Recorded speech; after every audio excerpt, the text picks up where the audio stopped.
Hello guys, আজকে যাচ্ছি আমরা আমাদের নতুন যে অ্যালবাম গানটা আসছে সেটা শ্যুট করতে। হ্যাঁ গাইস, ঠিকই শুনছো, আমাদের নতুন যে অ্যালবাম গানটা আসছে না সেটা শ্যুট করতে। তো দেখতেই পাচ্ছ সজীব ভাই হাতে গিটার নিয়ে চলে আসছে, আর এদিকে সুরজ ভাই ভেতরে ঢুকে বসে, আমি এদিকে ভিডিও করছি। ভিডিও করতে করতে চলে আসলাম ডোমকুল। আমরা একদম সকাল 9টাতে চলে এসেছি ডোমকুল। দেখতেই পাচ্ছ ডোমকুল বাজার একদম পুরো ফাঁকা।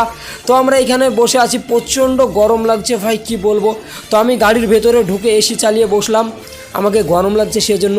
সেটা দেখার পর কি হয় জানো, একদম সুরজ আর সজীব দৌড়ে চলে আসে এসির বাতাস খাওয়ার জন্য।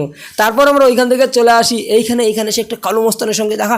দেখতে পাচ্ছ সেই মুডা একদম ঘু ঘু ঘু ঘু করছে। এদিকে দেখতে পাচ্ছ আরিফ ভাই ড্রোন সেট আপ করছে। আরিফ ভাইকে অনেক অনেক অনেক থ্যাংক ইউ। আরিফ ভাই একটা ইভেন্ট বাদ দিয়ে আমার এখানে এসছে। লোটাস ভাইকে তো দিল সে লাভ ইউ লোটাস ভাই। লোটাস ভাইয়ের নতুন চ্যানেলের ভিডিওগুলো জাস্ট ওয়াও ওয়াও ওয়াও লাগছে।